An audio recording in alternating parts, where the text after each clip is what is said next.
Well, hello everyone, and welcome back to another episode of These Are The Voyages. I'm the Captain, Captain Chase McKinney, and joining me for the first time in forever, my dear friends, Commander Eric and Commander David. What is up, my old friends?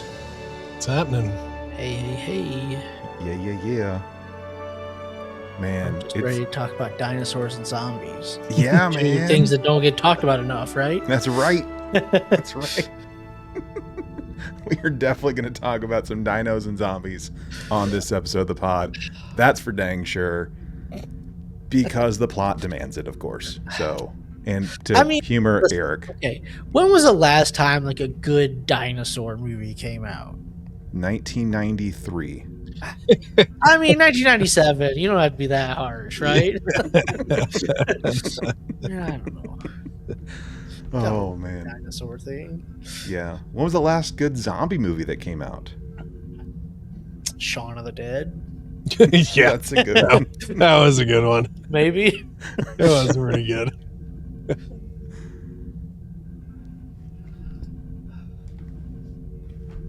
Anyway. There might have been one since then, but who knows? Does Jeepers Creepers count as a zombie movie? No, that's a monster. That's a monster. That's a monster movie. Okay. That's a scary movie though. Yeah. Yeah. That one's a little creepy. Anyway, well, yeah, we'll get to the dinos and the zombie stuff here in just a little bit, but yeah, what's been going on? Like, I know it's been a little while, like in show, us talking Trek together.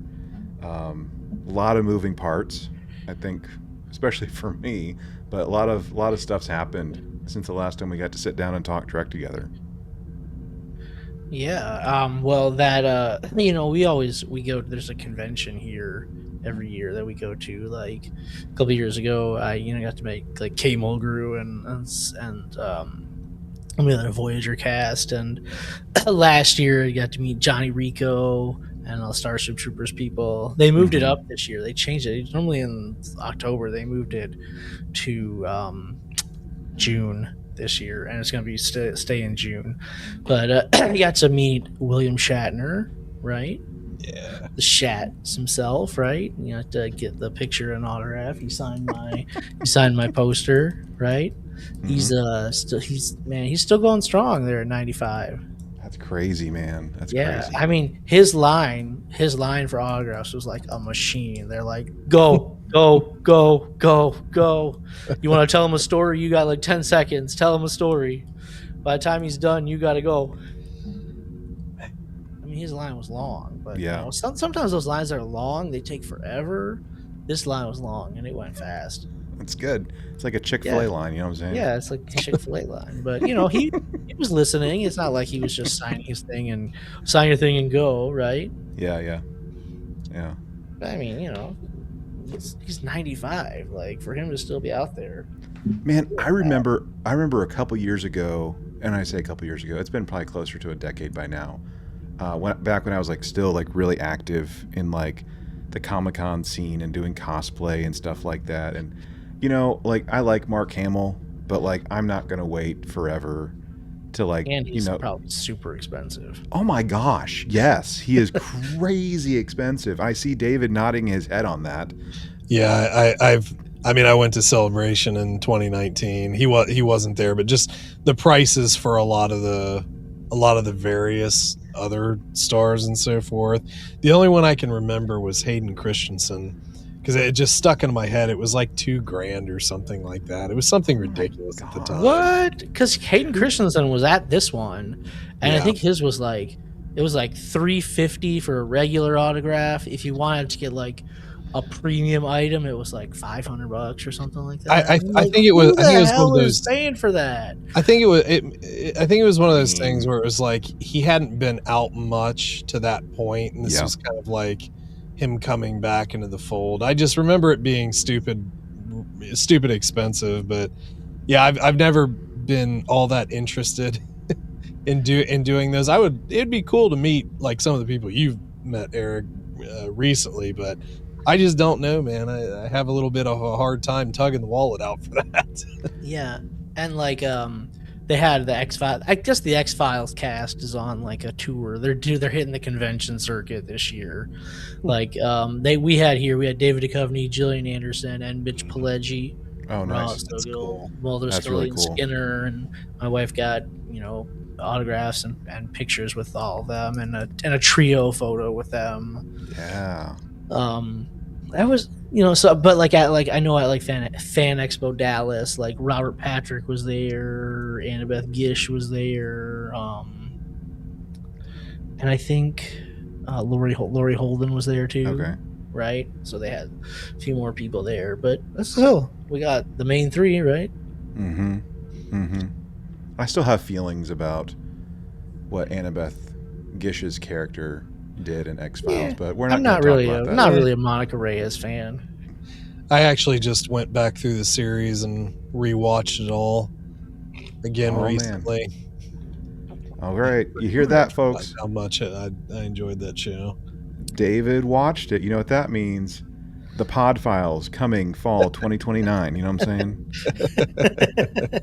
I have no idea if that's actually a podcast name already or not. It might Seems be. like an easy one to throw out there. Yeah, I know. We're building our own pseudo podcast empire, one fandom at a time. You know what I'm saying? That's right. That's right. That's right. One fandom to rule them all. That's fine. One pod to rule them all. That would be a good one for a Lord of the Rings podcast. You know what I'm saying? Hey, coming fall 2030, right there. I feel like that one might have been used. Yeah, I don't know. I don't know. Maybe someone didn't pay the bill and we can like just scoop it up. You know what I'm saying? Yeah. Hey, see? That's like one network cancels a show and we come in and save it. Netflix, please save our show. Netflix, please save our show. Oh, shoot. Well, it's good to see you guys. It's really good to see you guys and actually continue this conversation. We, since the last time we sat down and recorded, we bought a new house, and that's been a process itself, like with just getting acclimated, just like regardless of what you move into, whether it's a house, it's an apartment, condo, townhome, whatever, like moving is no bueno. No one likes to move, and if you do, we need to find you some proper mental health care. Yeah, I could never work for a moving company. That sounds like the worst. No, that would be the worst. Yeah. You can get hurt real quick doing that, but I'm too old for that.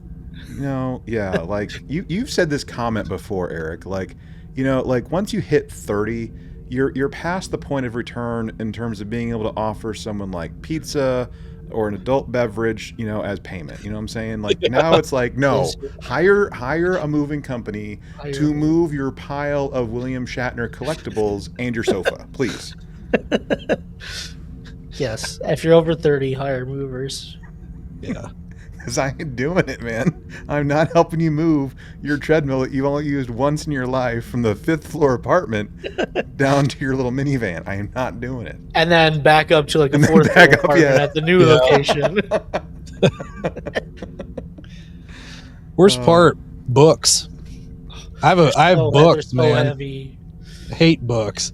Moving books around. I almost just want to. It's like before, eventually when we move out of this place, it's like these books, man. I don't know. You're looking awful nice to throw in a fire pit real quick. But I'm not gonna lie. When we made a move, Raquel and I made our first move here. I sold a lot of mine. I went to Half Price Books and was like, "What? Just give me something for them. I'm not taking these with me anymore." Yeah, give me $5. Let me just get me out of here.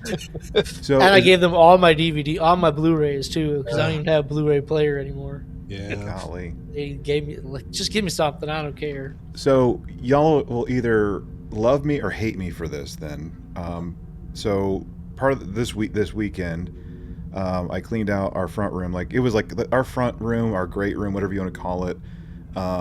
Was like really like our staging area, like where we just kept stuff, and it just kind of just stayed there for a little while. I'm like, I just need to mentally and physically declutter this stuff, and I made a huge dent out of it, so like you can actually see floor again, and it looks really nice. and that front room we're going to turn into a library. So I'm going to buy some like of those like project cabinets, like you see like at like the Lowe's and the Home Depots of the world. Paint them, just take out the trim and just cabinets and bookshelves and stuff is what we're going to do in the front room. So I've basically left a corner in our front room for like all the books to kind of like live for right now, so that we don't have to like keep like hauling them back and forth like with my dad's house or wherever place we're keeping it, just so it's centralized. So I'm hoping in the near future we'll be able to do called that. Yeah, it's on the floor. It's organized on the floor in the corner. Exactly. That is our bookshelf right now. That is our library. Is the floor. Thank you for putting a fine point on that, Dave. Really appreciate it, bud. But no, it's gonna be really nice when it's all said and done. Like we're gonna, I'm gonna like probably do some like wood burning or whatever, and like create like different like genres or whatever to kind of help organize it, like fiction, nonfiction, sci-fi, fantasy, historic things like that. I think we have enough to kind of diversify parts of it, and leave enough room for it to grow, and like put like kids books and comic books and other stuff in there, and just have other random like nerdy tchotchkes, because we have plenty of that stuff. Like between our different fandoms, Lord of the Rings, Star Trek, Star Wars, you name it, we'll be able to put stuff up there and just really make it pop and shine. So we're hoping that it'll look nice, but we also kind of want it to look kind of nerdy too, because we want to host people over, for games, like play board games. Like I'm planning on building like a recess table, like with like felt, like a gaming table, instead of buying like a $4,000 one from some random Facebook ad. You know what I mean? So. Yeah, I can't do DIY projects. My wife and I can't do them together. There's too much no bueno going on with that. In Harry Potter, we gotta buy the stuff.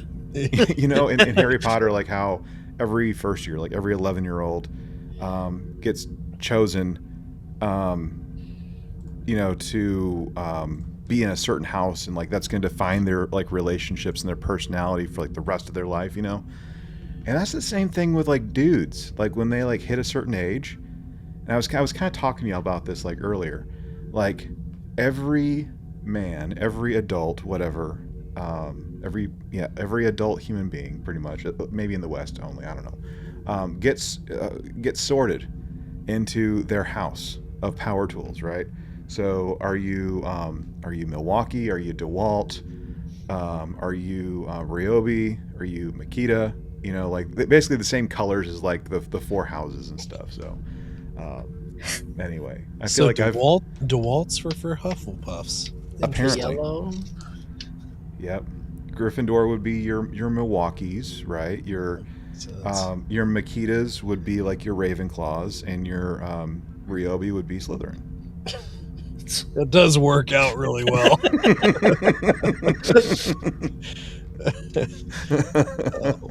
And I have some dear friends at church that like have been giving me crap about it and stuff, because like I've got like hand-me-down like DeWalt stuff, so like nothing like really that I've invested in with an ecosystem or anything. But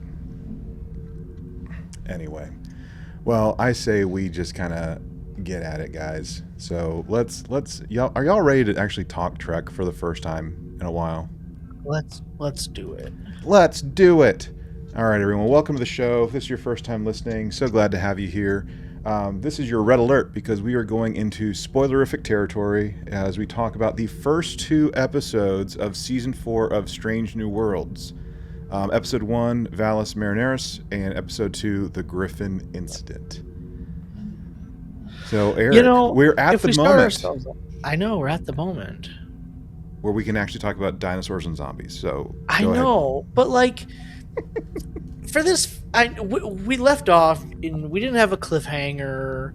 We didn't even really have like a, wrap up the story and here's a little tag for the next. We were just like stopped, right? And could, if we had no more Strange New Worlds, I feel like okay, that would have been, because it's like we can go wherever, we can do whatever, right? Mm-hmm. Let's just do our thing, and we open kind of like a cold open here, and this episode, it doesn't do much for me as like a season premiere, right? It's just kind of like an episode, right? It could just as easily have been the 5th episode of this season as the first. I don't know how you guys feel about that, other than the like, I'm just trying to keep myself busy to keep my mind off of what happened to Marie, right? Yeah. And it's like, okay, it's like, it's an episode. Yeah. It's a good episode, but it's like, it's an episode. It's Yeah. not really a premiere. Yeah. Well, and assuming like, you know, the people that listen to the show, all 4 of you, I don't know how many people listen still, but just assuming like, you know, people actually keep up with the show. But if this is also your first foray into Trek, right? Like, I mean, spoiler, I mean, it's been a year, it's whatever. But like at the end of season 3, you know, we have Marie Patel, Captain Pike's girlfriend, also fellow captain, basically gave herself up to the universe and became a ball of energy and whisked right by. And, you know, Pike is like kind of beside himself because this is a woman that he loved, and now he's never going to see her again unless he's doing some kind of, you know, level 5 analysis in some kind of nebula. He might come across her, but that's about it.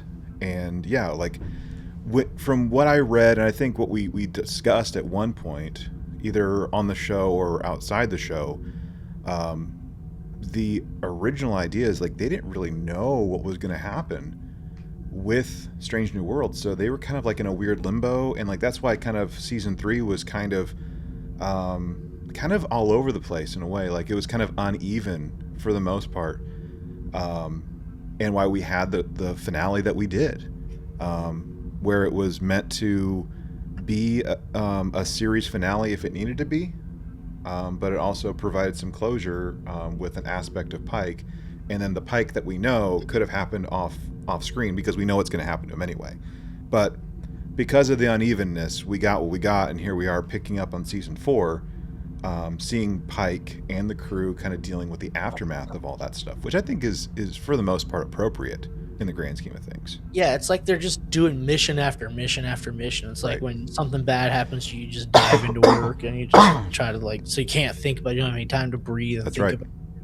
And you know, Commander Riley or Chin Riley. Should we call her Commander Riley or Commander Chin Riley? I'm just going with Una. Okay. Well, I want to be formal here, right? All right, Commander. Commander Chin Riley. She's like, Christopher, even you need a weekend. And this is something I've always wondered watching Star Trek. It's like, do we get if I'm on the Enterprise, right? And I'm one of these, do I get a weekend or do I have to go to work every day? Because at some point, yeah, I know we're out here exploring space and finding fun new things to do, but I feel like I need more than just an afternoon in the holodeck. I need like a weekend. Right? Do they get a weekend or are they on every day? I mean, How many hours a week would you say that you're working? 400. A lot. I mean, there's in Stargate Atlantis, not to cross our nerd streams here, but there's Don't literally, cross the and streams. I know, don't cross the streams, right? Anyway, there's an actual episode called Sunday where it's like take the day off. Everyone take the day off, right? Eric, and, you know, I'm still not ready. Obviously, you know, it doesn't go as planned, but it's like everyone is working so hard. We have to go to work every day that you just need to take the day off, right? Have Sunday, go out to the driving range, right? Yep. Do whatever, like take a break. But if I'm on the Enterprise, do I get a weekend? Do I at least get a Sunday? Or do I have to go to work every day? Because, I mean, if that's the case, man, I might not volunteer for that. I do not volunteer as tribute. Yeah. I do not. I can only work 40 hours per week. Bruh. My contract says I work 40 hours a week. Like, I'm here for the IT. Oh, man. no, I know it's just a fun little thought, but yeah, Una's like, listen, even you need to take a break and slow down, right? Yeah. You can't work yourself to death. Yeah. Oh, and then we're gonna go on a fun little mission, right? Admiral April shows up. Hey, this is a fun one. Just go look at this. Look at this nebula, right? It's always just go look at this nebula, you know? Nothing could go wrong. Yeah, nothing at all. Nothing. And Nope. and by the way, with all this like back and forth stuff and whatnot, Una, Commander Riley, Chin Riley, she wants to have a mission of her own, be able to have some funsies, and she gets it all right.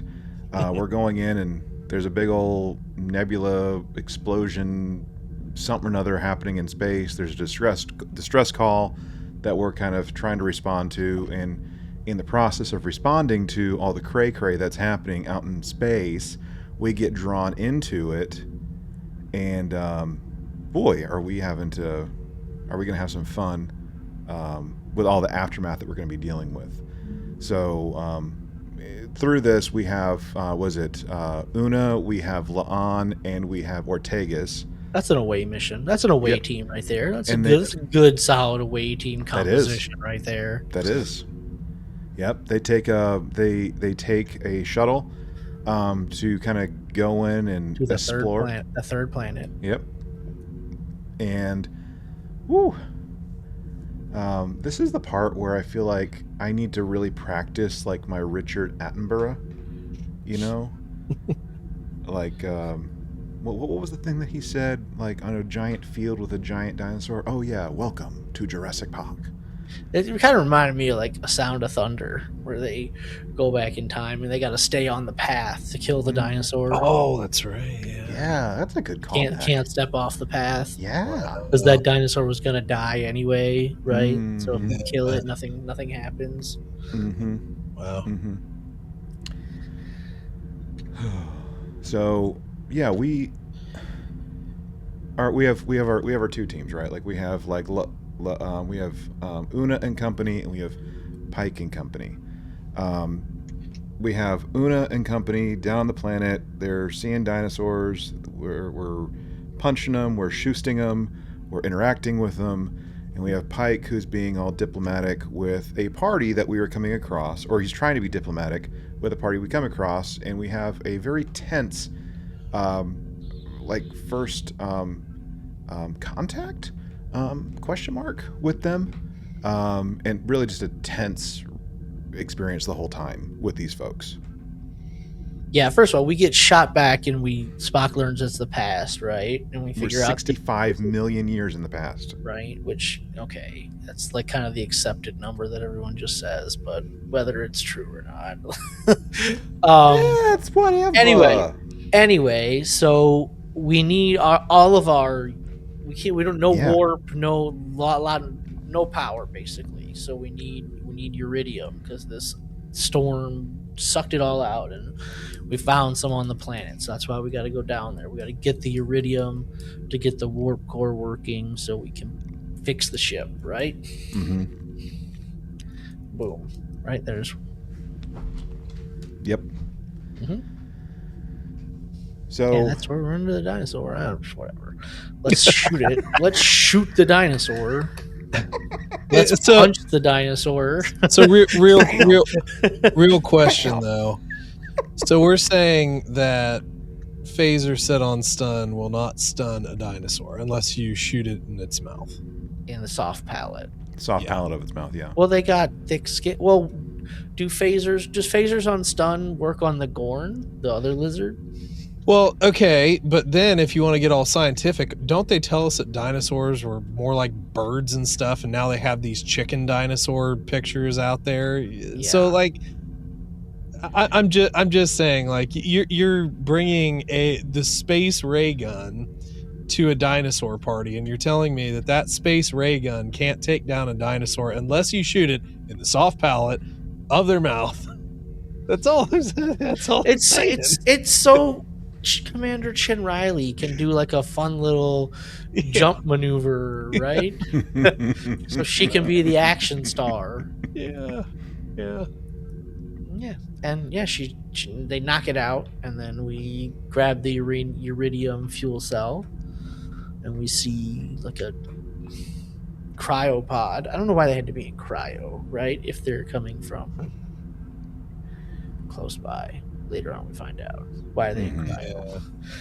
Anyway, and then La'an punches a dinosaur. I'm like, what? We're punching dinosaurs now.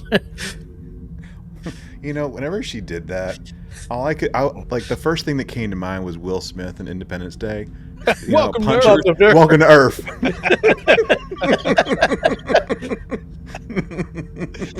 Oh no, that would have been a great Easter egg. Do they even know it's Earth yet at that point when she does that? No. I don't think they. I don't think it was No. because they lost communication or whatever. Yeah, so spoilers. We find out in a little bit that, oh yeah, this is Earth. This is Earth, right? So, oh Lord. No, I thought that's like the least interesting storyline of this episode, right? Yeah. God, dinosaurs. The other part is actually interesting to me, at least. I don't know. I don't want to get too far ahead of myself with, you know, like the rating or whatever. We'll get that done eventually. But I really did enjoy the interaction that Pike and the Enterprise crew had with this faction, right? With everything that we're dealing with on top of the ship or in the ship, right? To try and, you know, finagle and get our way back home to our present, to our future, whatever you want to call it. So, yeah, a lot of hostility going on. There's an open conflict between these two like warring, conflicting groups, and it's just it seems like it's more Cold War than it is a hot war. But I mean, there is like a lot of death that's happened, so like there's that, and there's a lack of trust, because why would anyone be kind to help me with the name of this people? The Doldrum. Doldrum, thank you. I don't think we ever find out the name of the Martians. We're just gonna call them the Martians. Yeah, which we can just roll with for the sake of conversation. Yeah. So yeah, like why would anyone show any kind of kindness? Like the only language that we understand is fighting and, you know, protecting your own type of thing. Well, it's also the Doldrum are insectoids. They're not like humanoid. So, and she even says that line like they don't think like us, or like we can't think like them, and we have not been able to like communicate with them in any way because they're just so different from us. And yeah, the Zindi are going to want to talk to them eventually. And Pike is doing his best, like. Just because we're different here doesn't mean that we can't find common ground, right? We've been able to do this with lots of different species, insectoid species, humanoid species, whatever. We've been able to do that, and we've been able to, you know, become stronger because of that common ground. Yeah. She's just like, does not compute. Yeah. How technologically advanced do you guys think that the Martians actually are? Well, they don't have warp, right? They say that later on when they steal like the antimatter reserve, and they're like, where are they going? They don't have warp.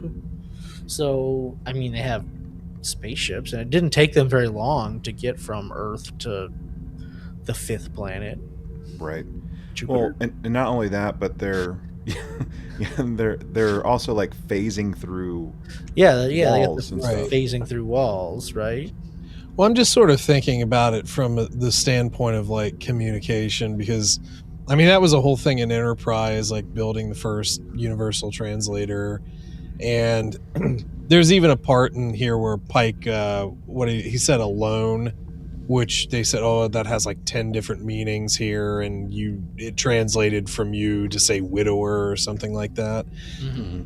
So, I mean, is it that they are technological, but they've just never truly worked on communication, or is their technology maybe plateaued to where they couldn't get that way, or maybe societally that wasn't like something that they valued, I guess, perhaps. The way I came across to me is like, since they don't have warp, this Doldrum is the first ever like non-Martian species that they've ever come in contact with, so they've never like had the need, or not the need, but like they've never had to develop communications like we have. It's just Sure. it's just funny to have like phasing technology, and then their weaponry. Maybe I don't really know that that's all that impressive, but they do have some sort of like tractor beam ish technology, right? So they have like these pieces and parts, but yet they don't have warp. They don't seem to have explored much. That's just kind of odd to me to have phasing technology, but you don't have other things. Just I a don't know. priority. Just a Priorities, I priority. guess. Priorities, Yeah, yeah. Well, you know what? I really want to walk through walls. Okay. Well, what if we could like go far? No walls. Walk through them. All right. It's walls or nothing. I want to What if walk we- through the wall. I want to walk through the wall, but I don't want to fall through the floor. So make the Bingo. phasing technology. See, Eric gets it right there. Like, would you like to talk to this Martian squirrel? Nope. No. Walls. Walls. Or nothing. All right. Walls and tractor beams. Here's But, like- here's the only thing that I want to add in here a little bit.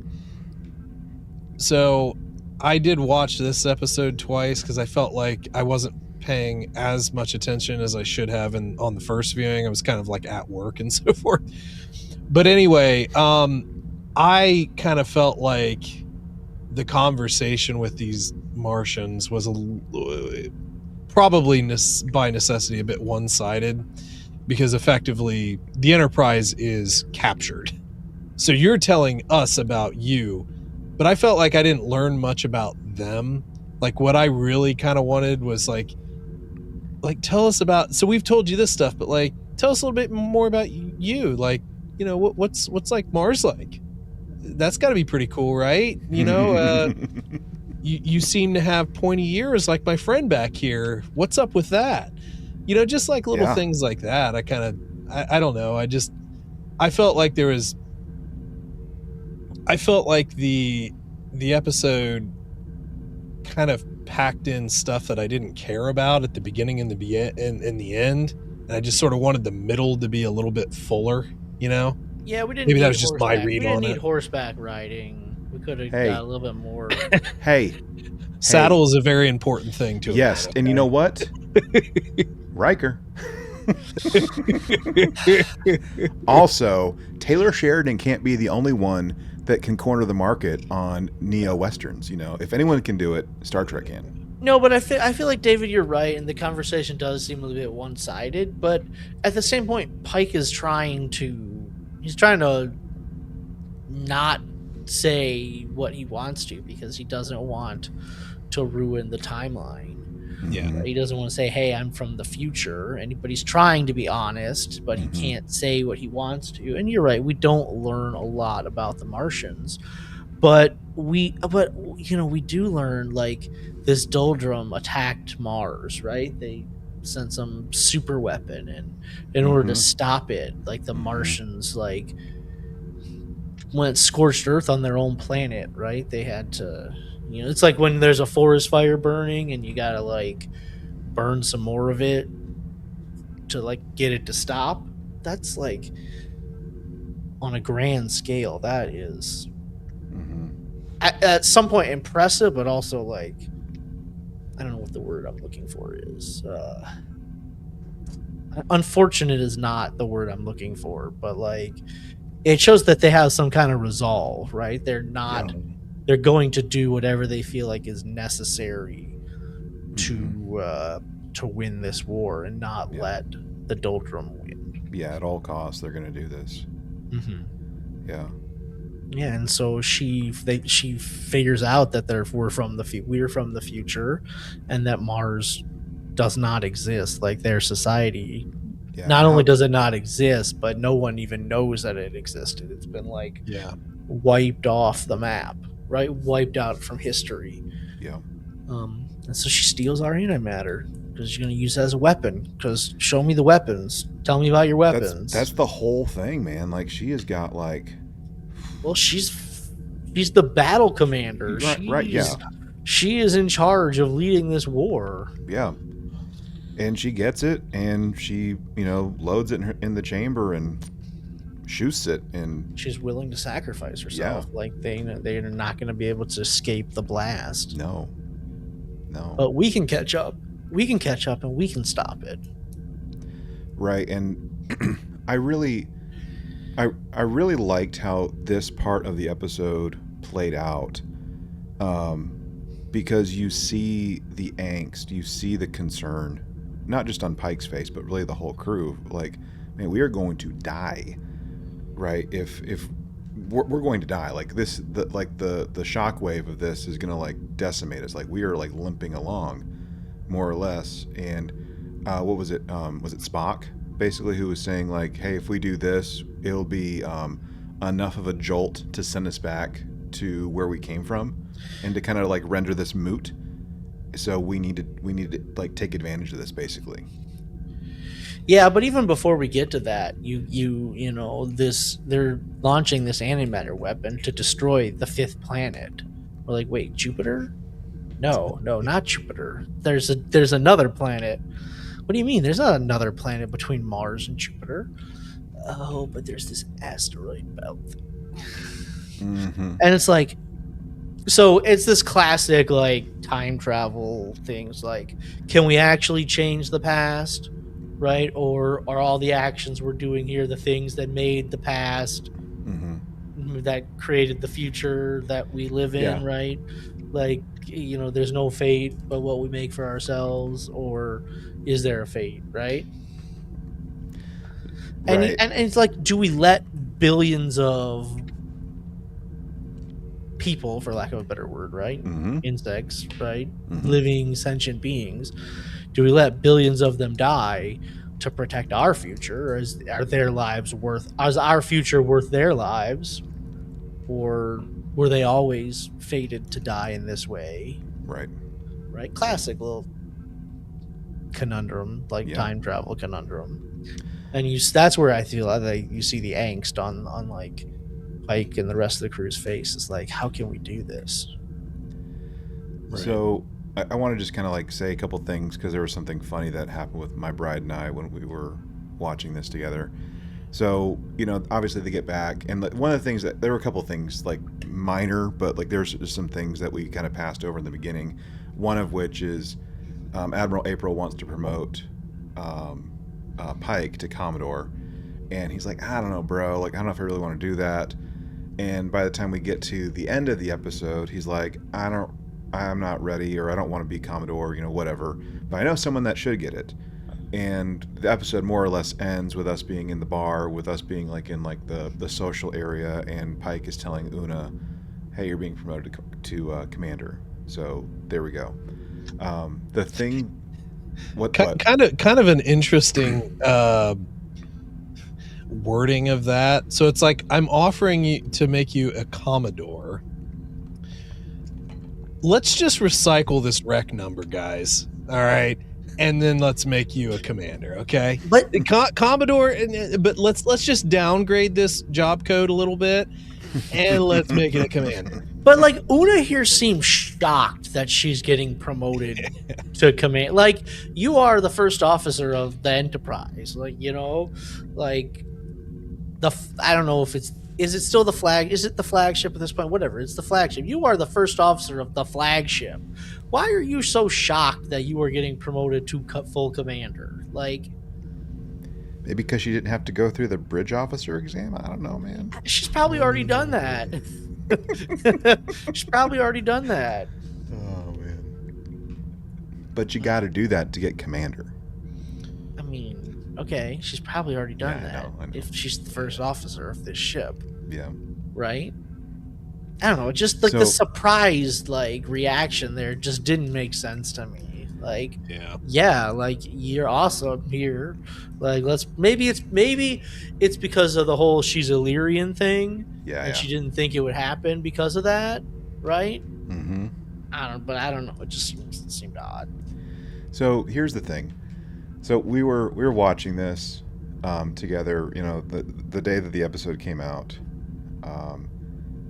or shortly after when it came out, and excuse me, and my wife is like talking about like, so wait, this caused that, and then this. So they were talking to themselves, like they were talking to their own like distress call. I'm like, yeah, first causal loop, isn't it, huh? This is the kind of time stuff that I'm not a huge fan of. Like, I understand it, but it's just like, well, this caused that, but it was actually us all along. It's like, Yeah, yeah. who gives a crap? And Yeah. I don't know. I've always just thought that that's kind of lazy. I understand time travel's like, it's always going to be a big part of science fiction and so forth. We've done a lot of time travel episodes in Star Trek in general, but so now we're saying that we're the fundamental reason why we're here. Yep. It's a chicken or the egg thing. That's why it never makes much actual sense to me.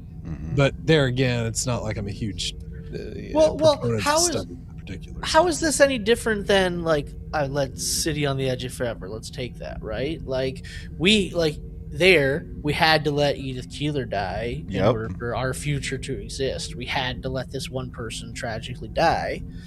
Now here we have to let this whole planet of people die for our future to exist. It's the same dilemma, right?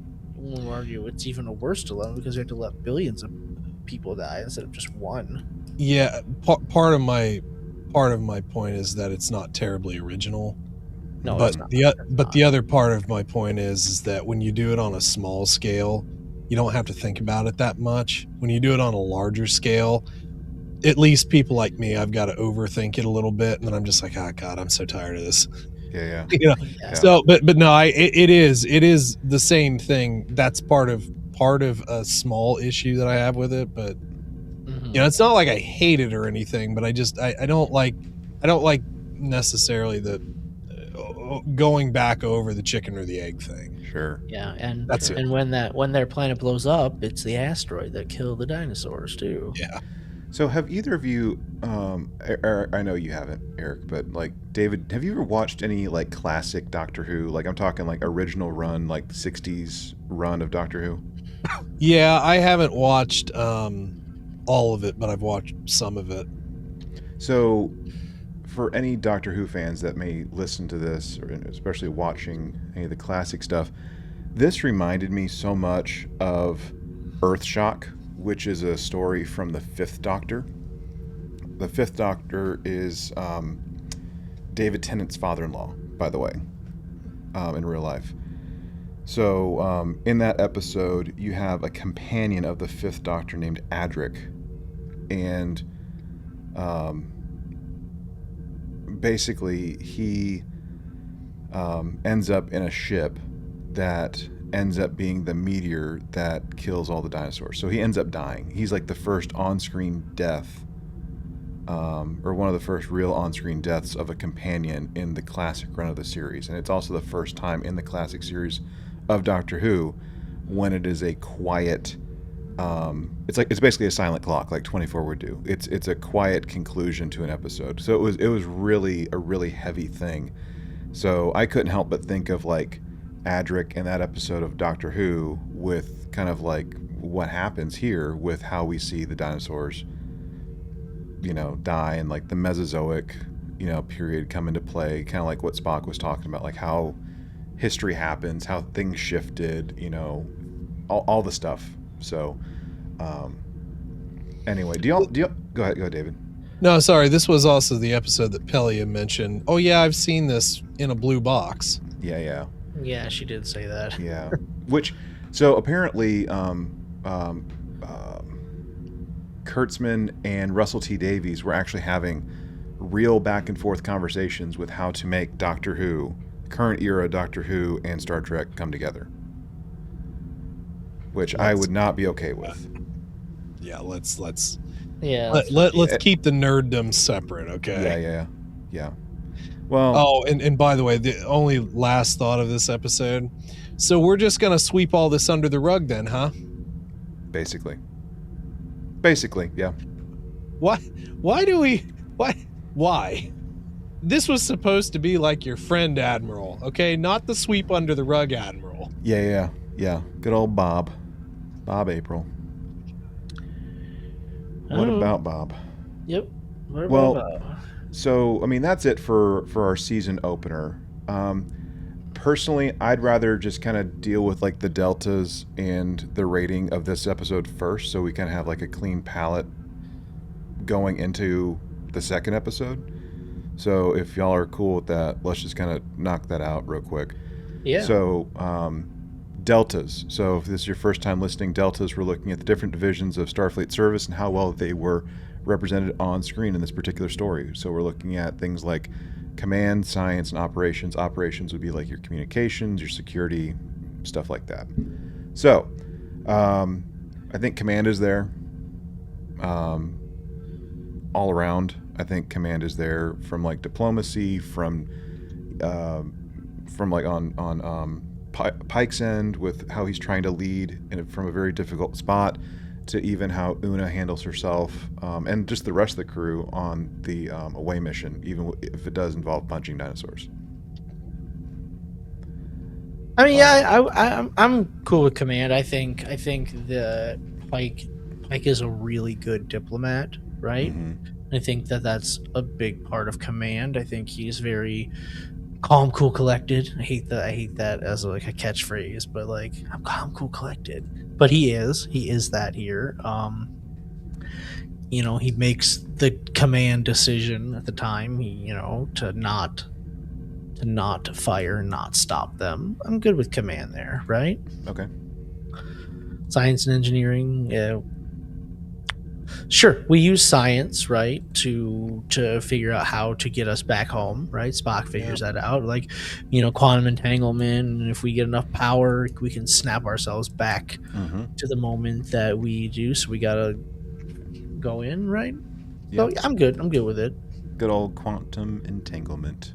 Yep. What about operations? What about like security, communications, stuff like that? Tactical. We have a functional away mission, right? Yeah. We actually have a pretty decent away team. Yeah, no, I do. Pilot, security, first officer. It's good away team, right? Definitely. Yep. Good solid away team. All right, we're gonna give it, because I'm feeling generous. Sorry, one more thing I just wanted to add in here. What is up with Ortegas and Scotty? Yeah, that came out of nowhere. I felt like. Are they gonna kiss later, or like what are we doing with that? Like, so if you ran into me at the bar and spilled drinks all over me, I'm from Ohio. We're all kind of originally Midwestern boys. The first thing we're gonna say is, "Oh, sorry about that." But like, I mean, what happened with them that Ortega's just is gonna act the way and then make it out of his accent? We're gonna like stereotype people now. Yeah, it came out of nowhere. I felt do these two even have any interaction before? Well, I know like the whole thing with like Scotty putting in like, oh, this thing beeps when you're doing something not technically correct and all that, but like, I mean, that's kind of to be expected out of an engineer, and that's gonna ruin your whole vibe. I don't know. That just sort of seemed like an oddball thing to throw in there. So, yeah. I don't know. All right.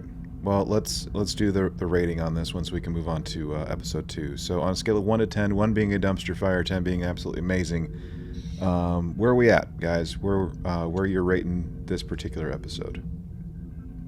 I can go first, I suppose. All right, dude. So I guess the first thing I'm thinking about is like this. So this is the first episode of a new season. Generally, you want to go out there with a bang, so you get excited about the rest of the season. I wasn't necessarily wowed by the episode. You guys know I'm not much of a time story person. I mean, there's some that I like. I mean, obviously, but it was kind of a rehash sort of thing, but then putting it in more cosmic scale. It's good to see Pike being sort of a little bit more centralized. The away mission was kind of goofy, fun, kind of like original series. I would expect punching a dinosaur too in original series, if I'm just being honest about it. Yeah, okay. I mean, I could see it. But I really just wanted to learn more about the Martians. It's like they're kind of cool. They're wearing this like green armor, and they've got pointy ears. It's like what they kind of trailed off at the end about like there was Martian DNA elsewhere, so some of them did escape, and like blah blah blah blah blah. So it's like, okay, that's kind of cool, but then we're just gonna sweep it all under the rug, and I don't know. I just like I felt like there was some lost opportunity there to just kind of be a little bit more explorative about stuff, and I get the consequences and the don't step on the butterfly and all that sort of stuff, but it just. I think that they've had better opening episodes than this. It was just fine. Okay. So definitely better than some average stuff, not necessarily super amazing. I'm just saying like a straight up like a 7. Okay.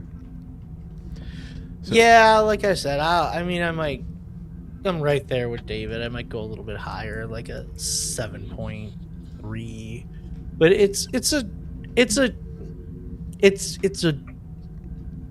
I like the dilemma. Like, what do we do? We take action? Do we not take action?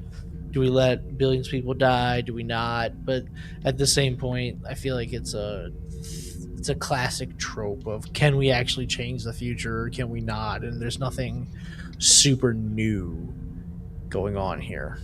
Okay. So I'm gonna I am gonna go a little bit higher than you guys. I'm feeling like my old self, a slightly more nicer version of myself. I found this episode to be refreshing, and I don't discount what you're saying, right? Like, I don't discount the fact that it's not wholly original. Okay, like, yes, it's like a City on the Edge kind of story, like we were kind of talking about before. But I don't know, there was just something classic about it that I just really appreciated, and it was just enjoyable to just kind of go through. Like, you have like some Jurassic Park, like, I know, like it's like meta, and we don't like saying, oh yeah, it's this show, or oh, it's that book, or it's this or whatever that's popping up. Like, I know we've had comments like this when we've had these discussions, but I enjoyed like the going to the way past, and like having to deal like with the angst and the difficulty of Prime Directive, like our own policies, our own stuff that we have to deal with to kind of preserve our timeline. But I just thought this was like good Trek. I just thought it was good Trek to me. So with some of our comments, I was originally going to go a little bit higher, but I'm going to kind of like temper it a little bit. I'm feeling kind of generous starting out. It wasn't a perfect episode, especially for it being a season premiere, but I still liked it. And I might regret this later on, but for right now, I'm just going to give it an 8. So that's where I'm at for the premiere episode.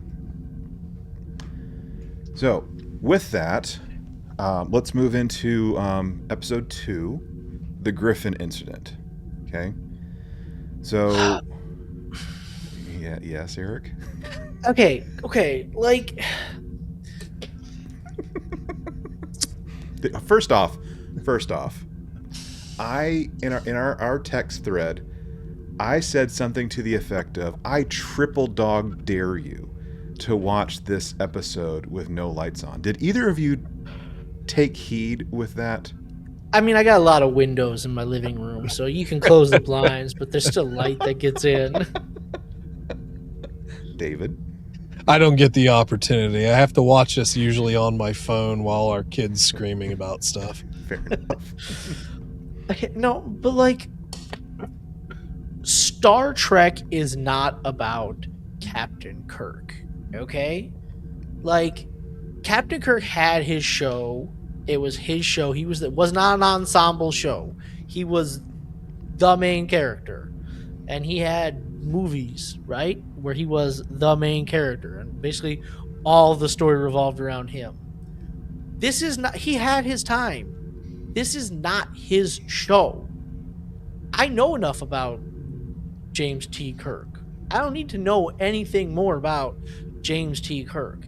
I know, like, basically universally, we all thought that the episode with him last season, the Selah who ate his tail, was the best episode of last season. I think it's basically it was our highest rated episode for all of us, right? Mm-hmm. Yeah. Okay. Right. So good episode, right? I think we're all pretty much in agreement. Like, we didn't need to see him anymore, right? And I'm watching this episode and I'm like, put Una in, put Commander Chin Riley in. I want more. Put her, because I don't know anything about her.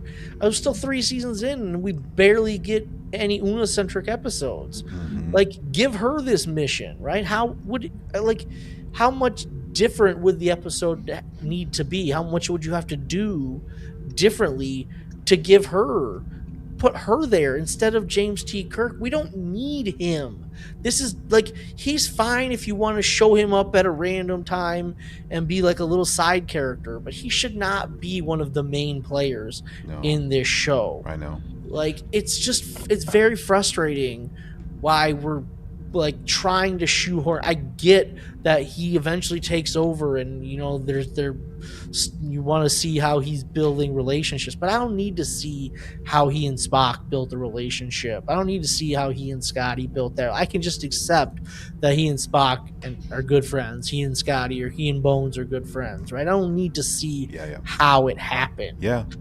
I mean, I actually don't. It's frustrating. Yeah, and I don't know that they're necessarily building it the right way, though, because, like, basically what this is the love square. We're continuing the love square. So, you know, Leon and Spock are, I guess, no labels dating, but then you have Chapel, who arrives later in the episode to bend over Spock's face, and then you have, you know, Kirk, who now we're talking about, you know, his son David and everything. So we're sort of at that part, which I guess you guys can correct me, but my assumption for that was he knew about David, but didn't really ever spend any time with him. Yeah. It made it sort of sound like he had more of a relationship with David. See, I don't know. My memory of watching the Wrath of Khan, not the Wrath of Khan. Is it? Yeah, whatever. Is that he didn't even know about him. Like, Carol just kind of sprung. Oh, by the way, this is your son here. I don't know. That's kind of my memory, but I could be wrong. Your memory's probably better than mine. But again, it's like, I don't really necessarily care about this love square. It sort of, to me, builds a weird thing. And then the only other thing I'll say is that, you know, they're setting Leon up to do something this season. Yeah. Because, like, they centralized it on the first episode with her, like, feeling different or whatever. And now she's going off the deep end a little bit here. So it's like they're going to put her in there because, well, I mean, she's a security officer, even though this was kind of like they're returning from like a conference. Yeah, like a conference. So, okay, mixed company, whatever. But yeah, I mean, they're setting something up with her, I would suppose, to be, you know, a major plot point for the season. Yeah, they're like, in the last episode we kind of missed it, but like, you have any feelings about taking over the universe or something? Yeah. Okay, hold on. Okay, I need to go down a minor rabbit trail for a second. How was it disclosed how old David was in this episode? I think he's just like a baby, right? Because wasn't it at the end of season 2 when, like, La'an was like, I got the hots for you, Jim Kirk, right? Because she spent like an alternate time reality, and they hooked up in the past, right? Yeah. And then he's like, I can't be with you because I got a kid on the way. Okay, I just had to look this up, like, while y'all were kind of saying some stuff about David. So apparently, David Marcus was born like around 2260, 2261. And the thing I had to, like, look up was, when does the Griffin incident occur? and the year that this is taking place is 2262. So in theory, the math mostly checks Maybe out. Like a year old. Be like a year old. Yeah, it mostly checks out. Which, if he was born around the end of season 2, and now we're at the beginning of season 4, Mm-hmm.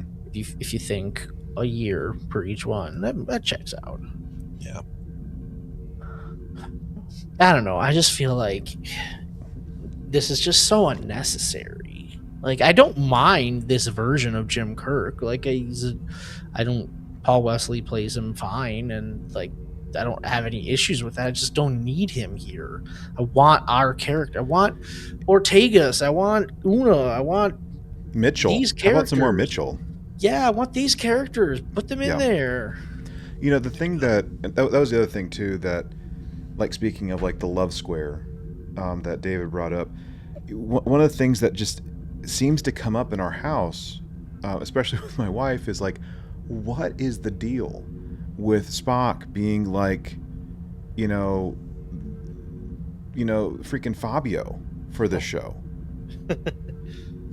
You know, like, why is he like such like a sex symbol for like this iteration? And like, I think the only like thing I could tell her was, you know, like when the original pilot was, you know, shot, and, you know, we had that, like, Spock was wildly different than what we saw certainly in like the second pilot, which is what, you know, obviously came to fruition. And I think that's ultimately like what they're kind of basing Spock off of, is that iteration from the first pilot. But even still, like, Ponfar anyone, like, you know, like, I know, like, you know, male Vulcans, you know, like, they have to like kind of do their thing once every, you know, 7 years or so, otherwise they will literally die. But like, the thing that's bothering me with Spock in all this is, I don't really care if it's a Ross and Rachel kind of situation where they were on a break. Like, it's just like the whole infidelity thing that's just really bugging me. Like how he's just kind of moving around and around and around despite being betrothed, engaged, whatever you want to call it, to T'Pring. And we're just kind of like hand waving it away because the writers need us to ignore it. I don't know if anyone else has strong feelings like I do, but that's just kind of where I'm at. I mean, I don't need dating and love stories in my Star Trek. I don't need them. We've already explained like the Chapel Spock thing and the soup issue, right? Like, we've already dealt with that. Oh God, that's soup. We've already dealt with it. I mean, look, it's fine to have some relationships in here, but they are focusing a lot on, you know, they've turned Spock into Kirk temporarily. Mm-hmm. Maybe that's why they get along. I don't know. Maybe he'll start doing his culinary studies, you know, here pretty soon. Yeah. Yeah, and then I guess my other major issue with this episode is, I guess, the same issue we've been having for the past year or so with this show, is I want some originality, right? And, you know, we just said, hey, last episode was like Jurassic Park or Sound of Thunder or City on the Edge of Forever. It's the same thing. And this episode is like a blatant ripoff of Event Horizon. That movie, Event Horizon. I've never Like, seen it. Oh my gosh, Event Horizon scared the crap out of me when I was It was a a kid. scary movie. Scary sci-fi horror. Like, basically, there's a ship that goes missing. 10 years later or whatever, randomly we find it. We send a rescue salvage crew out there, and they start seeing crazy things, right? You know, they see loved ones, they see lots of stuff, and people start acting crazy, and it's scary. It's Great. like, for 10-year-old me was scared out of his mind. Great cast though. Oh, great cast. Sam Neill, he passed away recently. Yeah, Sam Neill, Yeah. Lawrence Fishburne, Jason Isaac, yeah. But this episode was like we saw in season 1, like the episode where Hemmer died. We're like, is this like a combination of Alien and Predator? Because we get the vision from it, Yeah. and it's like, are we just is that all we're gonna do with this show? Is just take like a story that we know and just force it into our characters here? It's just, I don't know. I know I'm not a writer, so it can be hard to come up with things, but I don't know. It just feels like we're just ripping off these other stories. Well, I'll tell you what could have made it not necessarily original, but more a fit for this particular fandom is if you actually explained anything. Like you actually use scientific method to figure out what's going on. The entire thing basically ends on a we don't know. Yeah, it's like a supernatural almost. It's not Star Trek, which is supposed to be about science. Yeah, that's I mean, that's the thing that bothered me the most is that we just, aside from Spock, so I mean, essentially, not to pull it along, but like you have some sort of, we'll say, an entity that is affecting our crew here and making them, I mean, essentially, in a way, hurt themselves, but also cast visions and they're hallucinating. And Spock sees T'Pring and Kirk sees the bridge crew of Enterprise, including his brother Sam, who we don't see very often. Leon is getting haunted, I guess, by what was it? The security officer. The security officer, yeah. And so there's this whole kind of like dichotomy, but then Spock figures out how to logic his way out of it and snap out of it, but not really.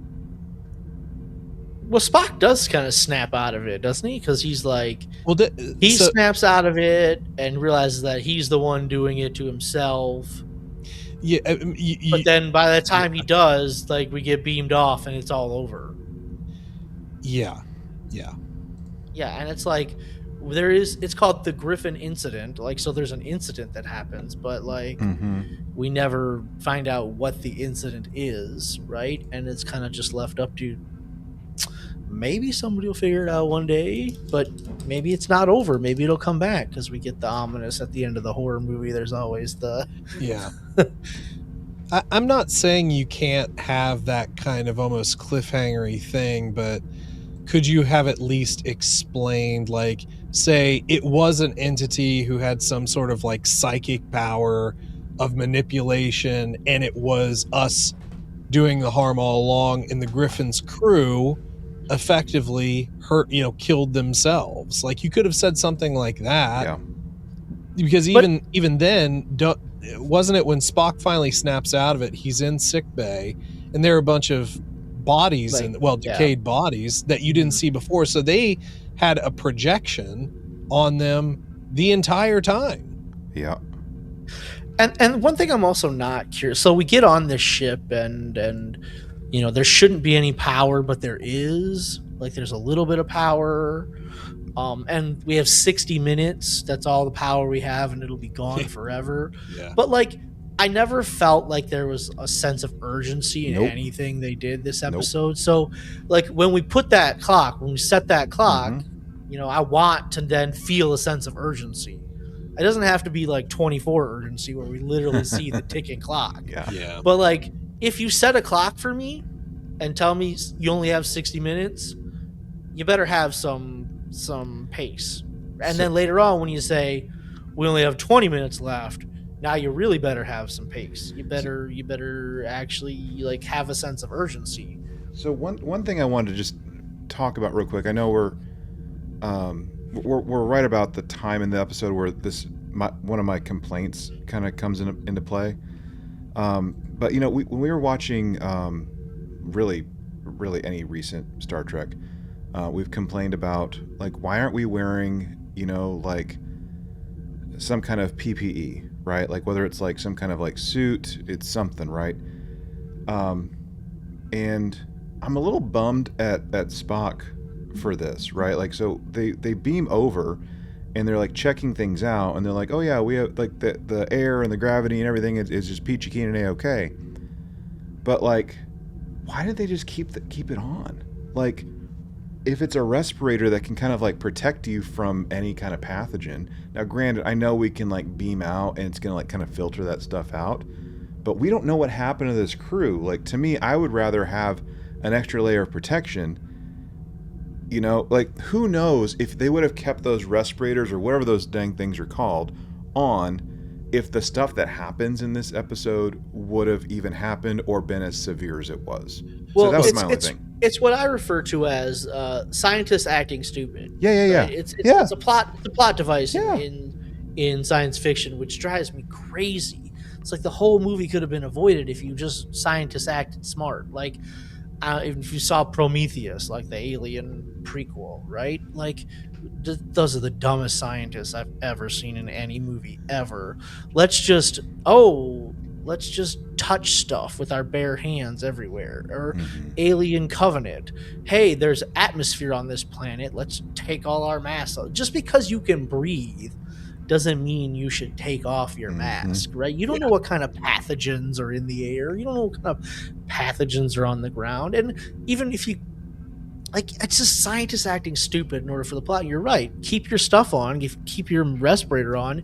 Maybe none of this happens. But, like, there's even the naked now, not the naked now, the naked time in the original series. Yeah. Like, Spock and that other guy beam down to the outpost and they keep their protective gear on, right? And the little virus still gets through them, right? So just because you have your protective gear, you know, doesn't mean you're safe. Yeah, but let's keep it on. Yeah, Even he kept it on. He didn't like, oh, we can breathe, let's take it off. Yeah. Can I go through another gripe that I have? Please. So I'm not generally a horror movie watcher, although I have watched some, and you know, I mean, I like thrillers and so forth. Like, so I'm not saying I hate any of it. The one thing that I do dislike is when you get into the actual physical harm stuff, like Saw. I don't think Saw is terribly clever. I don't personally get it. So the one thing that I just don't see it as very Trek necessarily. You see people die. I mean, the red shirt thing's a phenomena since the beginning. But you have the death of not Sam Kirk getting basically blown out of the bridge, and he's stuck and all of his guts are flying out into space. You have Una cutting herself to release her blood, and then you have Spock and the ear snipping things. And like, Pike cutting off his fingers. Oh yeah, and Pike, cutting off his fingers. And they were just short of poking out somebody's eyes to make it complete. But it's like, you know, I remember, and we've talked about, like, you know, our origins of Trek and all that, but I remember just on TV when Next Gen was out, I watched an episode of the original series came on before the new episode or the rerun of Next Gen. And as a child, aside from a couple of episodes that could have been a little scary, in general, they were meant for us, like kids. Yeah, this is not and a adults. kid-friendly episode at You all. can't show this to a kid. You probably, I don't even know. Who knows about some teenagers? I'm just sitting here like, is this really what you wanted it to be? Like, Yeah. You can do horror episodes. Like, Star Trek has done a lot of horror episodes, but I feel like in this new streaming era, because we're not on television, we're not showing these episodes on television. Actually, I feel like they've significantly upped the gore factor. Yep. Yeah. All that body horror stuff like really rubbed me the wrong way. But the one that, especially with my line of work, like when Una like cut herself, like that I worry about, you know, the population, of course, that I serve. and just kind of, is that triggering for them? Is that potentially triggering, traumatizing for them, especially when Star Trek has more or less been an escape for a lot of people from different walks of life, as a place of hope. So, Yeah. Can I also throw in just one more thing? yes. One after another. So, did either of you think that at the end of the episode, let's just say, I don't know, maybe the beam out, or maybe it wasn't a beam out. Let's just say before beam out. Did either of you think that this was all in their head? Like, it could all just be in their head, and they come out and Spock's ears are fine, and Yeah. Leon thought I she did think stabbed that. Kirk, but didn't actually stab Kirk. Yeah, that's where I thought it was headed. Yeah. I mean, that at least would have, I don't know. Obviously it wasn't that, but that's where I thought it was going. It sure didn't go that way.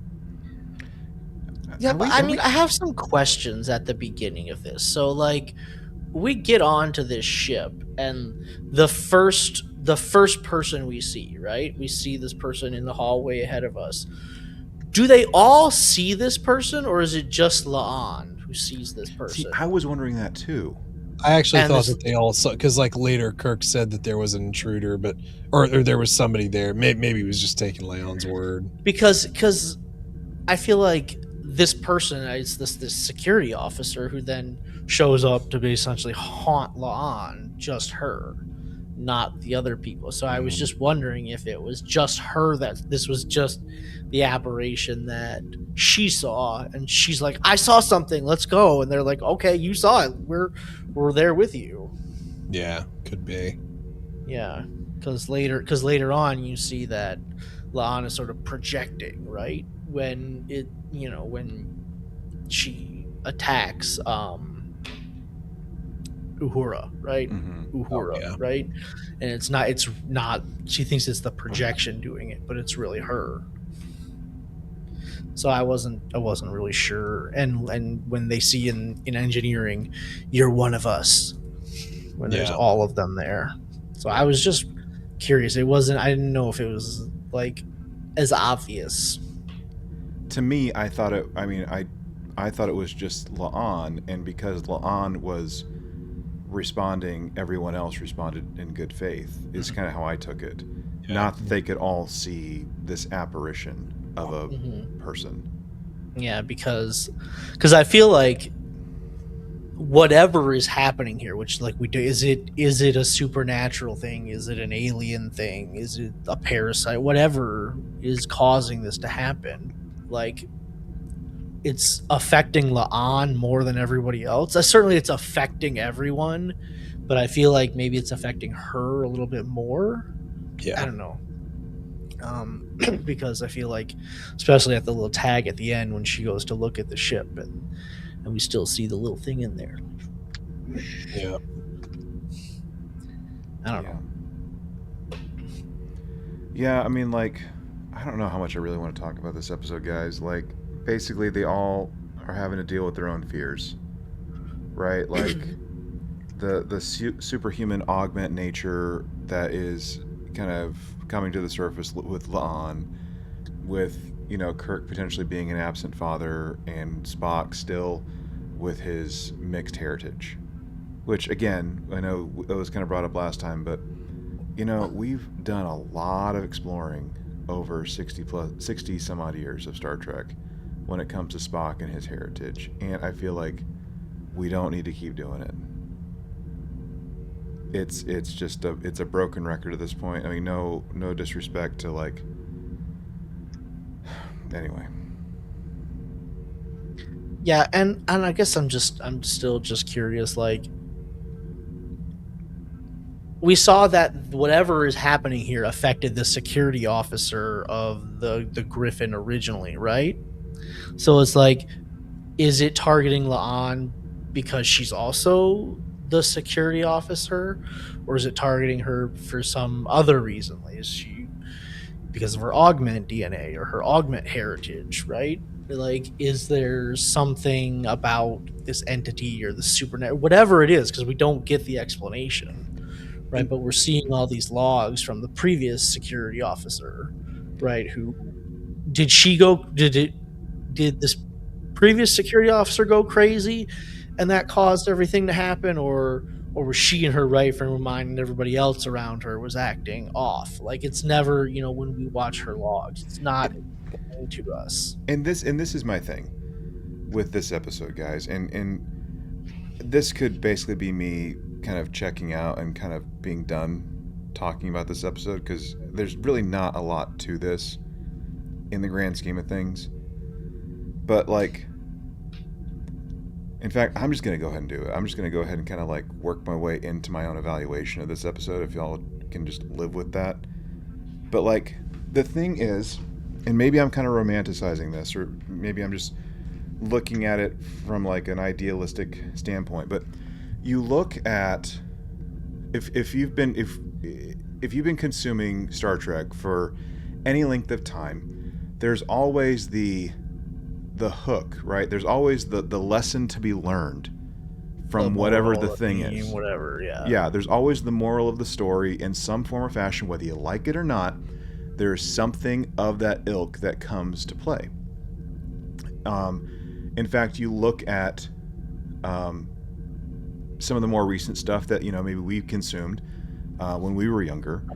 Things from like Voyager, for instance, like with the Thaw. You look at things like schisms in Next Gen or Genesis, if we're talking like body horror type stuff.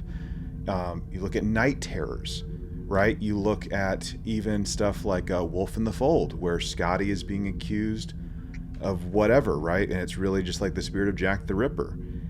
So there are all these different lessons that come as like not even as a bonk on the head, but there's like something. There's some kind of explanation of why this is happening, right? Like parallel, like aliens from a parallel world or universe, whatever, are kind of experimenting on people, or they're only able to communicate with us through our dreams, and that's the explanation of why people are going crazy or why people are having nightmares, or we have an entity that thrives on fear, and we need to figure out how to overcome said fear. And I'm kind of like, kind of glossing over more of it, but that's the general idea. How can we overcome fear if we're dealing with like this creepy clown thing in Voyager?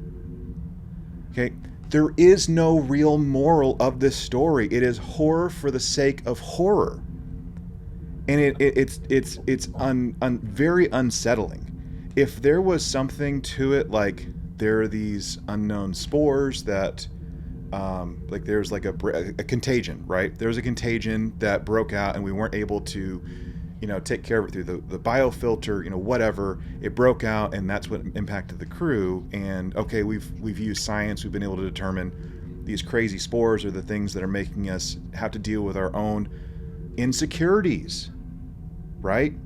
Fear of all these insecurities and us acting out in a negative way. If we could have something like that, spores, as the explanation, okay, I can live with that. And that makes sense why this crap is happening when we take our PPE off, take our respirators off, because spores got in and they wreaked havoc in our system, and our system doesn't know how to process it because it's alien to us. I can live with that. But horror for the sake of horror and not having a moral to the story just really rubs me the wrong way. And it's disgusting, and this is just not good at all. And I've been trying to figure out how to really articulate it well, and this is the best I can do, guys.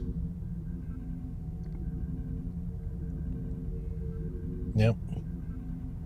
No, I mean, I wonder if they're trying to put some kind of like moral or theme or lesson at the end when La'an is talking with Captain Pike, and it's like Spock saw his ex because he's, I don't know, afraid of commitment or something. I don't know. Like, he doesn't want to commit. He doesn't know if that's what he wants. And Kirk kept hearing his child, his baby, because he doesn't want to lose him, or he's got thoughts about him, or he's got feelings about being an absent father. And why did La'an see the crew? Well, because Starfleet is her family, and so whatever is happening is showing them like something related to their family. And I don't know, I wonder if they're trying to, I don't know if it works or if it lands, but I think they might be trying to lay down some kind of theme there. But I think you're right, like there is no explanation,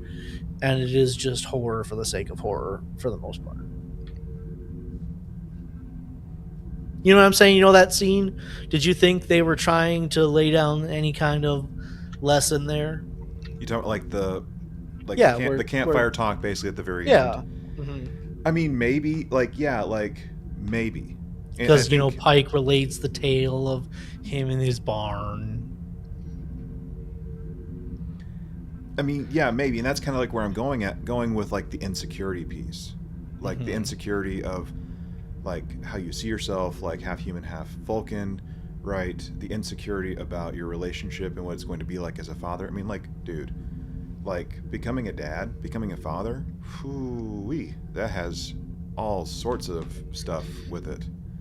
And then like, yeah, you get into like the La'an thing with like the emerging augment stuff, and yeah, like the family stuff. How will I be accepted as a family? Yes, I get it, but it doesn't stick the landing. Like, what is the explanation for this behavior? And look, I know like some people will say, well, not everything is meant to have an explanation. Fine. But when you're dealing with fiction, when you're dealing with a fictional world where there's some kind of lesson, no matter how big or small it is, there's got to be something to latch onto. And specifically when you're in the Star Trek franchise, Exactly. which is supposed to be grounded in science. Exactly. And we can use our science, we can use our technology, we can use our brains to solve problems, right? That we can. You want an explanation. And the other thing too, just as far as wrap-ups go, there was the part where Pike and M'Benga are kind of having their own little like, you know, how's everything going type of thing. Mm-hmm. And he, you know, says it's like, yeah, Leon and Spock, mentally you're not dealing with this very well right now. So like assign them some mandatory counseling. Like, hey, Leon, I'll tell you my barn story and we'll drink some whiskey, but oh, by the way, you did stab a guy. So while it might not have been you, we're gonna put some counseling on your next couple, you know, whatever rotations here, just so that you can like deal with that, man. Yeah, you got to deal with that because that's pretty heavy. Yeah, and then Pike has that line like, you know, you survived and that's the only thing that matters, and that's all Starfleet has to know. It's like, is that the only thing that matters? Is that you survived? I mean, you did stab a guy. Like, you know, I get it's not you. You're right, like David said, but you did stab him. Yep. You did then say, your son will die the same way you are at the end of a blade, which is quite prophetic.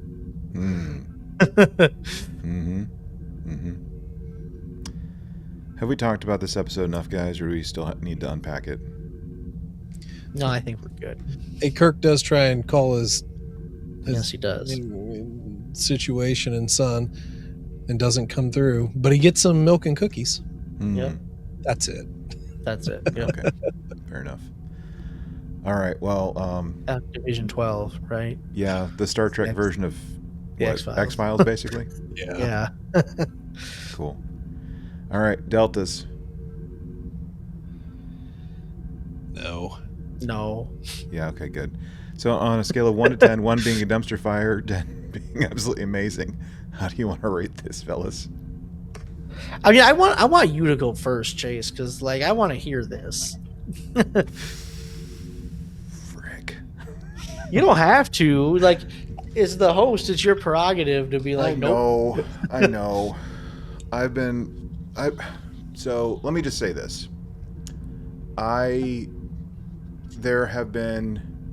There's been one episode of Star Trek that has creeped me out to high heaven more than any other episode. And we've talked about that when we did our little Spooky Trek episode way back when.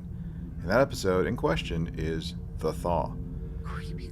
That is creepy as all get out. Like, I'm not even afraid of clowns. I am legit not afraid of clowns, but like, golly, that fear clown is like, it's something else. This one I think takes the cake for, or it's about to, when it comes to dethroning the Thaw for the creepiest, scariest, most unnerving episode of Star Trek, period. I don't like horror. Like, I like thrillers, kind of like some of y'all do. Like, I really like Scream. Like, Scream is like my favorite scary movie, quote unquote. I enjoy that. And my wife, she likes thrillers also. Books, movies, whatever. She likes that stuff.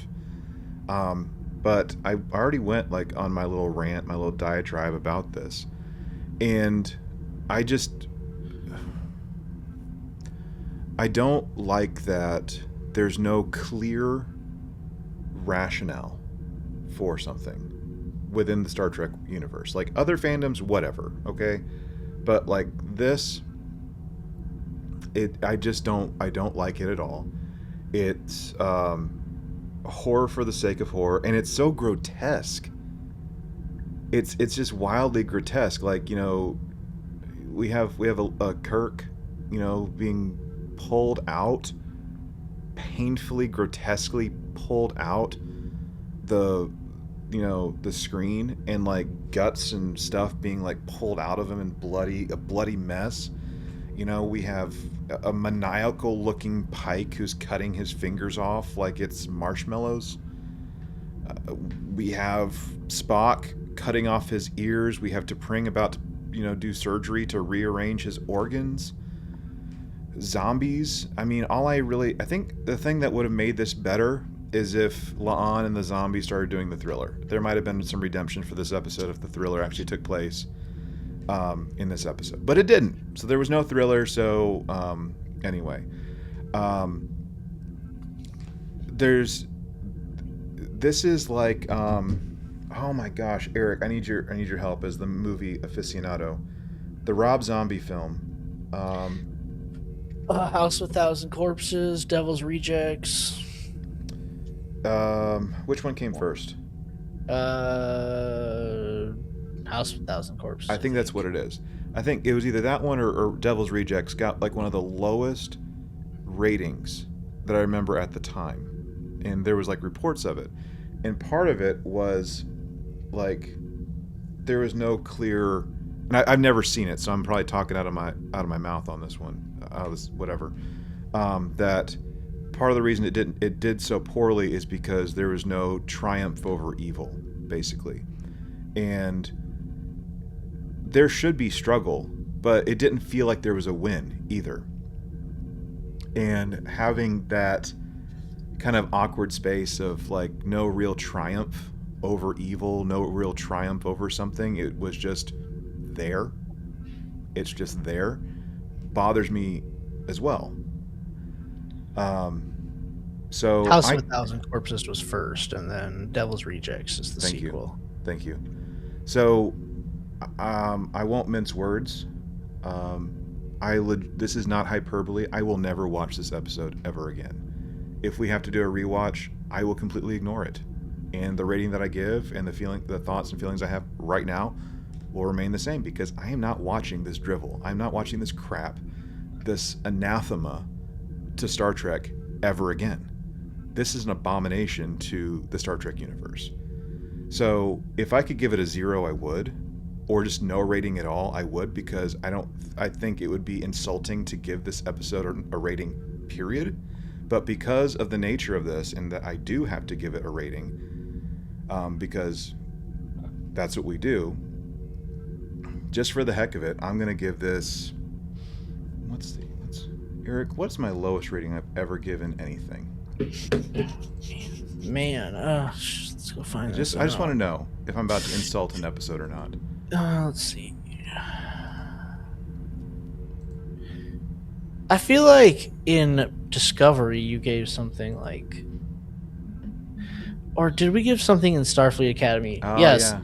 The Life of the Stars you gave a 2 in Strange New World in Starfleet Academy. Series Acclamation Mill, I gave it a 2.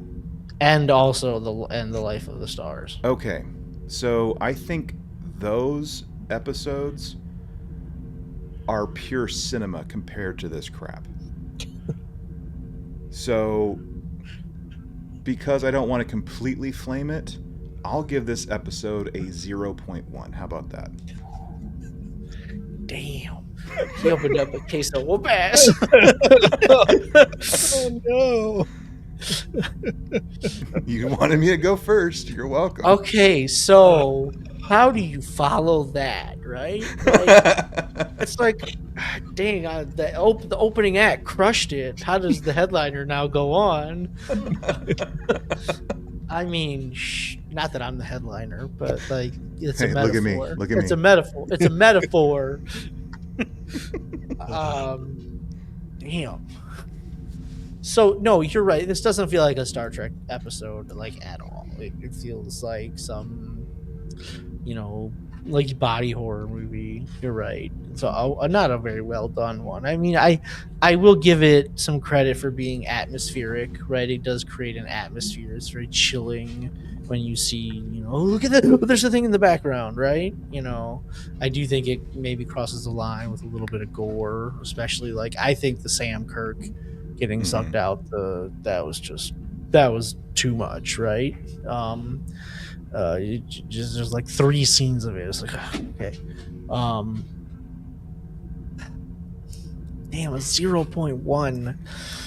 I mean, I was gonna come in with like a 4, which I thought was like we would all be around there. Like, I don't mind Star Trek doing horror. Like, Star Trek can do horror, right? It's done it before, it does it well, but like usually there's some sort of explanation, and I don't know if this is something we're gonna come back to, like that might change our opinions of it. Like, clearly they're setting something up with Lon here, like David said, and like we can all see, right? Do they revisit this storyline later in the season, and we get an explanation, and will that change our opinion of this episode? Sometimes you have to put things on hold, right? Like David often says, I reserve judgment to come back and change my opinion based upon what happens later on. So maybe that's what that little tag at the end was trying to do, right? Just like we saw they did it last season with I don't even know what they were called, but the thing that took Captain Patel, right? Whatever those things were called. I forget what they were called. Yeah, I guess I'll just stick with a 4, which is where I came in. Which, the mean on this episode is going to be thrown off by the outlier. Hey, what can I say? We're all over the place here. All right, and then I give it a 7. Interestingly enough, I did look up ratings, not as an influence, but just we always do. Which, by the way, IMDb changed and it sucks now. But this is going to tie into sort of what I'm rating it. So right now, the rating on here is a 7.1 for this particular episode. So here's the thing. I do think that this kind of theme, whatever you want to call it, does appeal to certain people. And I mean the gore movies, they're around. I mean they've made their rounds. There's still that sort of stuff, and a lot of people don't mind that. I mean, that's fine. But I do see how some people could enjoy it. So one, like Eric said, the atmosphere of it was very creepy. The sort of jump scare aspect of it was there. Like in terms of like horror tropes, there's horror tropes over horror tropes, like the ghoul's security chief putting her hand on Leon's shoulder and her thinking it's Spock. It's like, oh my god, you're not Spock. So like it does all of those things, but as you guys mentioned, like I'm not a gore person. I think that it doesn't really, this whole thing didn't feel like Star Trek to me. And the biggest sin is that they did not give some sort of conclusion. Now here's the thing, I am not necessarily opposed to sometimes that the bad guys win. You know, the true bad guys win, and that there's not sort of the overcoming of adversity. Like sometimes you have to be kicked down to be picked back up or something of that nature. Like you can't always win. But the issue is that I don't think that we're coming back to this. Like I think it's a one shot, and therefore it makes it worse. Because you will not explain it, and then all you're going to do is turn Leon into a Sing, and she's going to go maniacal or something. They're going to have to take her down or whatever. That's just pure speculation.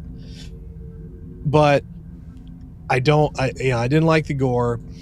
I didn't like the premise.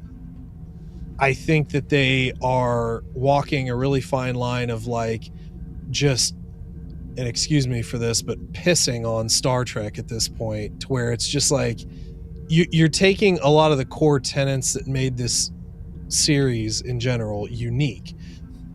And I'm not just talking about Strange New Worlds, but the series in general, the whole of Star Trek. Yeah. You know, facing up to certain fears, getting counseling when you need it, not necessarily hiding things forever because they're going to pop up and they're going to make a big problem for you. And it just hits completely wrong. So for some of the reasons that I know that there are people that will like this, you know, I think the cinematography was good, even though a lot of the set pieces look like you were just in the Enterprise, but I think that that's all like a vision thing of what they imagine they're in. I think everything was done really well. It's just, I hate the plot. I hate what they've done with it, and I hate that they didn't give us something scientific, and then even at the very end, something to help these two crew members who are actually not dealing with this in the best way to help heal, and maybe they will. Hopefully they will. So my come into it score was a 3, so I'm just going to leave with a 3. I mean, I think you could say a 4 and be reasonable too, but I'm just going to, that's what I thought first off. Yeah. And guys, like, I know, like, I'm being absolutely ridiculous with like the 0.1. I know that, you know, just being able to like, just throw a grenade in the room and just, you know, let it explode. I mean, all right, whatever. I mean, I was coming in originally with a 4, but like just talking about it and actually getting out with it, it's actually probably closer to a 2. If I'm being honest. So I mean that puts us at an overall 3 for this episode. 4.32. It's an average of a 3, which is still way less compared to like what the peoples of the internet are rating it at on average. So yeah, that's crazy. Yeah, here we are, gang. Woo. Here we are. So I will turn this around because we got puppets later. That's right. So I'll this one is for Eric, by the way. So I decided, just for the heck of it, that we should make a return. So here we go. Twitter poll. Twitter poll. Got a Twitter poll. Twitter poll. I need to clip that so bad. So I did a poll, and it's not as exciting as you would hope it would be. But this was the poll. Which episode of hashtag Star Trek is scarier, scariest, and unnerving? And the choices were the Thaw, the Griffin incident, and Schisms. And someone was like, how do you not have Genesis on this? I mean, Genesis, which one is Genesis? That's the de-evolution one. Oh yeah, from season 7 of okay, yeah. That one's pretty creepy too. Not That's gonna lie, creepy. that one's pretty creepy. I just wasn't thinking of it whenever I was Night putting the poll terrors together. for me. Night terrors for me. Yeah, night terrors. Yeah. So I was a little surprised that Schisms didn't get any love. Schisms got nothing, and it was just a tie, is what it was. 50% for Thaw, 50% for the Griffin incident. So Thaw is pretty creepy. it's creepy as pretty gal, iconic. gal. Michael McKean there. Whew. Yeah. Anyway, so yeah, there's the Twitter poll. Hope you enjoyed that, Eric. We'll come back. Nice. Like Yeah. we're gonna come back. So, Anyway, well, this has been a long episode. We're back, guys, at least for now. We're back talking the next several weeks. This is going to take us through the end of September, or close to, with all the new episodes coming out. So we still have 10 for this season, but it's That's correct. next. It's the final season that's going to be shorter. Correct. 6 episodes Oh man, for the final season. Be a bummer. So, Maybe they'll be longer. that's what I'm hoping for. Just a little bit longer. Hopefully not too long, but yeah, longer. Yeah. With Anyway, commercials, they take pretty long to watch. These things. maybe for that last one, if they are longer, you should just like splurge for like the commercial-free plan. For I at least know, a period. but Just for a couple months, yeah. Just for a couple months, yeah. yeah, I know.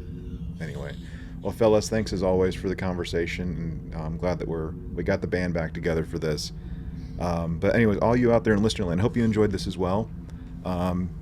Be interested to kind of hear how you're kind of responding to the first two episodes of season 4 of Strange New Worlds. Let us know. Get in contact with us, trtvpod@gmail.com, or send us a voice only to 817-752-4757. Or, of course, you can send us a note to trtvpod@gmail.com. And if you do want to send us something, like, I don't know, what should they send us, guys? Like, what do you think they should send us? Finger sandwich. Like, Eric wants a finger sandwich. That's creepy. Well, those pike fingers, right? I know.